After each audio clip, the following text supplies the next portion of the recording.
الفيلم ده اخطر فيلم ممكن تقابله في حياتك، الفيلم ده للكبار فقط وبجد مش هزار. والله العظيم فيلم خطير لدرجة تخوف.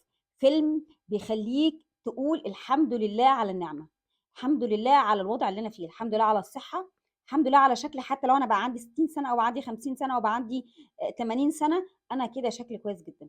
فيلم بيلعب معاك لعب فظيع، بيلعب معاك على فكرة العجز. فيلم ممتع جدا. الفيلم ده خد افضل سيناريو في مهرجان كان. الفيلم ده يعني بيخليك تسرح وتروح لاماكن بعيده جدا، بس في النهايه انت في نهايه الفيلم بتقول الحمد لله، او هتقول الحمد لله على حتى لو كان شكلك مش احسن حاجه. الفيلم ده مش مناسب لكل الاعمار بجد. يعني انت معاك اطفال، يا ريت الاطفال ما يشوفوش معاك الفيلم، لان الفيلم فيه دم كتير، فممكن جدا الاطفال يحصل لهم بانيك او اي حاجه، فبلاش. وانتوا بتتفرجوا على الفيلم يكون معاكم اطفال صغيرين. شكرا.